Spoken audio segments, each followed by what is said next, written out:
औज़ुबिल्लाहिमिनश्शैतानिर्रजीम बिस्मिल्लाहिर्रहमानिर्रहीम। अस्सलाम वालेकुम दोस्तों, मैं हूं मोहसिन रज़ा और आप लोग देख रहे हैं 24/7 teachers online YouTube channel. Class चल रही है हमारी I2B की और आज की क्लास हमारी क्लास 28 है। दोस्तों, हमने पिछली क्लास 27 से मार्केटिंग का एक टॉपिक शुरू किया था और आज हम देखेंगे कि कौन से ऐसे फैक्टर हैं जो हमारी मार्केटिंग के ऊपर असरअंदाज होते हैं। आज की क्लास शुरू करने से पहले हम क्विकली एक बार रिव्यू करते हैं अपनी पिछली क्लास का। पिछली क्लास के अंदर हमने देखा मार्केटिंग क्या होती है, हमने देखा मार्केटिंग में और सेलिंग में डिफरेंस क्या है, हमने देखा कि सेटिस्फेक्शन के लिए कौन से दो फैक्टर हैं और साथ ही हमने यूटिलिटी की मुख्तलिफ अकसाम को देखा और आखिर के अंदर हमने प्रोडक्ट्स की टाइप्स को देखा, जिसके अंदर कंज्यूमर प्रोडक्ट और इंडस्ट्रियल प्रोडक्ट को देखा। और मैंने आपको बताया कि कस्टमर प्रोडक्ट और कंज्यूमर प्रोडक्ट के अंदर फर्क क्या है। तो आज की क्लास भी हमारी मार्केटिंग के हवाले से जो है वो जारी रहेगी और आज की क्लास में हम कुछ फैक्टर्स देखेंगे जो हमारी मार्केटिंग के ऊपर असरअंदाज होते हैं। इसमें कुछ हमारे पास इंटरनल फैक्टर होते हैं, कुछ हमारे पास एक्सटर्नल फैक्टर होते हैं। By combining these two factor we make an analysis that is known as the PEST analysis or pestle analysis. Along with that, we have also seen about the mega and task environment. हम देखेंगे कि mega environment क्या होता है और task environment क्या होता है। तो first of all we need to see the factor that is affecting the marketing system. Two factor affecting the marketing environment, दो किस्म के फैक्टर होते हैं जो हमारे मार्केटिंग इन्वायरमेंट को इफेक्ट करते हैं।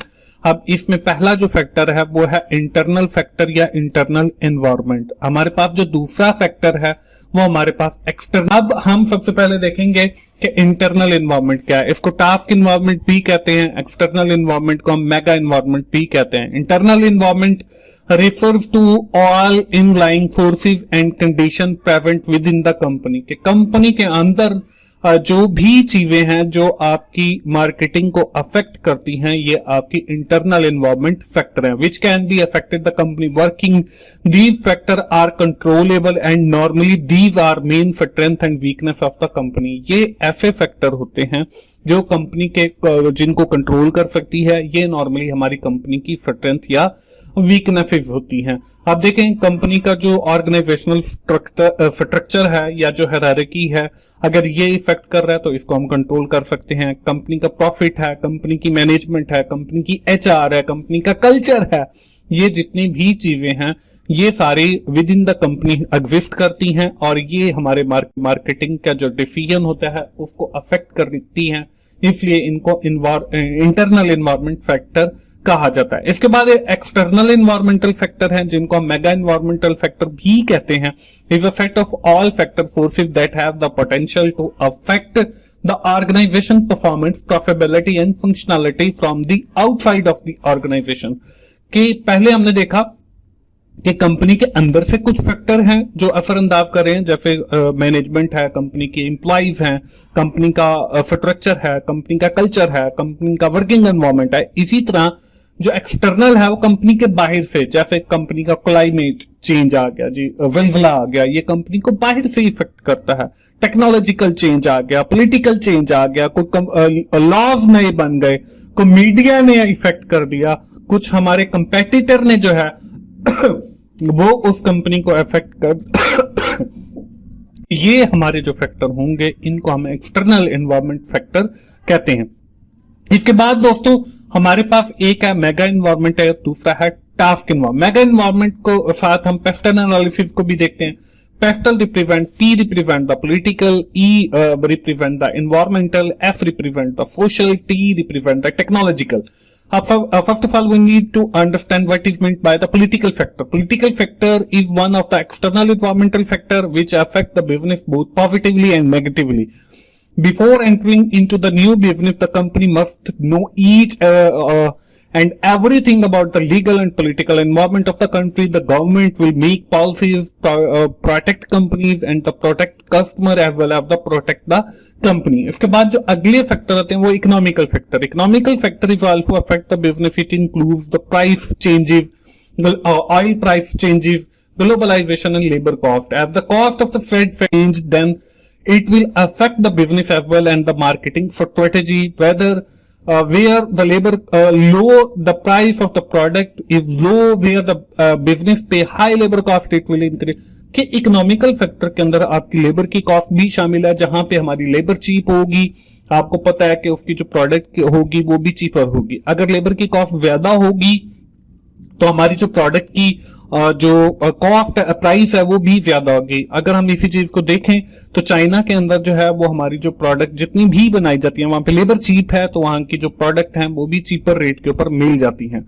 इसके बाद आगे जो है वो हमारा सोशल फैक्टर है। Social factor is also affect the business, the consumption pattern of the customer, it's affect the business of the company, the value, culture, custom, society, and also affect the business as the value, culture, custom, society change, it will increase and decrease the demand of the product. For example, जैसे अभी recent 2023 का ईद का season गुजरा है, तो ईद जो है वो हमारा एक त्योहार था जिसके ऊपर जो प्राइसेस हैं चीजों की वो बहुत ज्यादा बढ़ गई थी आपको। लेकिन जैसे ही ईद का सीजन आपका खत्म हुआ तो उसके बाद जो चीजों की प्राइसेस हैं वो कम हो गई।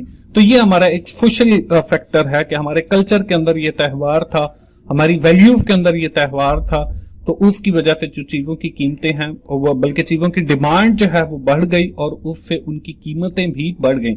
लेकिन जैसे ही माह रमजान खत्म हुआ या ईद का सीजन खत्म हुआ तो चीजों की जो डिमांड है वो कम हो गई और उससे जो है आपकी जो चीजों की प्राइस है वो भी अल्टीमेटली कम हो गई। इसके बाद जो लास्ट फैक्टर है that is known as the technological factor. Technological factor in the last few decades there are the drastic development in the technology and we are in favor of advanced technology because we are in favor convenience and ease. The new product and services are imaginable due to the new technologies. This new technology has affected every phase of our life. If we look back like few years before, we'll see how we shop, to travel and how we link ourselves. अब technological की अगर हम बात करें तो लोग पहले manual काम करते थे, आजकल कंप्यूटराइजेशन का दौर आ गया। अगर हम बैंकिंग फैक्टर में जाएं तो लोग जो है वो पहले चेक के जरिए पेमेंट करते थे, अब जो है वो एटीएम के थ्रू जो है वो पैसे विड्रॉ कर सकते हैं। इसी तरह अगर हम ट्रेवल की बात करें तो लोग जो है वो पहले मैनुअली खुद जाकर जो है वो अपनी टिकट्स वगैरह जो है वो बुक करवाते थे और अब जो है हम जो है वो खुद ऑनलाइन जो है वो अपनी टिकट्स की जो है वो बुकिंग वगैरह करवा सकते हैं। इसी तरह टेक्नोलॉजी जो है वो हमारी लाइफ के अंदर आ गई है और उसने हमारी लाइफ को आसान कर दिया है और ये टेक्नोलॉजिकल फैक्टर भी हमारी मार्केटिंग के करते हैं। इसके बाद दोस्तों आज की क्लास का हमारा जो आखिरी टॉपिक था वो था टास्क इन्वॉल्वमेंट। अब टास्क इन्वॉल्वमेंट क्या है, इसके अंदर जो है वो कुछ पॉइंट्स हैं, यहाँ पे देखें हमारे कुछ 5 पॉइंट हैं। An organization, customer and client are those individual and organization that purchase its product and services. It becoming increasingly important to stay touch with the customer need. कि हम जो है अपने कस्टमर और क्लाइंट के साथ हर वक्त टच के अंदर रहते हैं। अगर हमारी प्रोडक्ट के अंदर कोई चेंजेस आती हैं तो हम उसके साथ जो है उसको अपडेट करते हैं। इसी तरह कंपेटिटर भी इसके अंदर आते हैं, टास्क इन्वॉल्वमेंट के अंदर सप्लायर भी आते हैं, लेबर भी आती है, कुछ गवर्नमेंट एजेंसीज भी आती हैं। तो हम कंपेटिटर को देखते हैं। Organisation competitor are to other organisation that either offer have high potential of offering rivalry product और सर्विस। के हमारे जो कंपेटिटर हैं वो भी सेम वही प्रोडक्ट ऑफर कर रहे होते हैं जो हम ऑफर कर रहे हैं। तो हमने इस चीज से भी अवेयर रहना है when we are deciding about the marketing of our product and services of the company. An organization, suppliers of the individual organization that supply the resources such as raw material, product and service, the organization needs to conduct its operation. के हमारे जो supplier हैं जो हमें raw material supply करते हैं या other resources हमें सप्लाई करते हैं, हमने उनसे भी अवेयर रहना है जब हम अपनी मार्केटिंग की स्ट्रेटेजी डिसाइड कर रहे होंगे। इसी तरह लेबर है, हमने लेबर की कॉस्ट को भी कंसीडर करना है जब हमने मार्केटिंग, क्योंकि अगर लेबर ज्यादा होगी तो हमारी जो प्रोडक्ट है उसकी प्राइस जो है अल्टीमेटली ज्यादा होगी। अगर हमारी लेबर चीपर होगी तो हमारी जो प्रोडक्ट या सर्विसेज है उसकी जो प्राइस है वो भी चीपर होगी। इसके साथ हमने जो गवर्नमेंट की एजेंसीज हैं या गवर्नमेंट के रूल्स एंड रेगुलेशंस हैं या गवर्नमेंट के लॉज हैं और relating to the product and services, उसको भी हमने मद्देनजर रखना है। सम टाइम जो है कंपनी जीएसटी लगा देती है, जनरल सेल्स टैक्स लगा देती है, कोई और टैक्स लगा देती है, तो उससे भी हमारी जो प्रोडक्ट की प्राइसेस हैं वो चेंज होती हैं। तो दोस्तों ये थी हमारी आज की क्लास। आज की क्लास हम यही खत्म करेंगे और एक बार क्विकली जो है हमने देखा कि आज की क्लास के अंदर हमने पढ़ा मार्केटिंग के हवाले से और उसके ऊपर कौन से फैक्टर असरअंदाज करते हैं इंटरनली या एक्सटर्नली, उनको देखा। तो दोस्तों आज की क्लास यहीं पे खत्म हुई। उम्मीद है आपको आज की क्लास की समझ आई होगी और आप इसे एग्जाम पॉइंट ऑफ व्यू से भी देख सकते हैं। दोस्तों आखिर में मैं यही कहूंगा कि आप ज्यादा से ज्यादा मेरे चैनल्स को देखें और ज्यादा से ज्यादा शेयर करें जिनका ये सब्जेक्ट है, ताकि उन्हें भी समझ आए, और मेरा चैनल सब्सक्राइब करें ताकि मेरी हर आने वाली वीडियो आप लोगों तक पहुंच सके। मिलते हैं अगली क्लास में, उस वक्त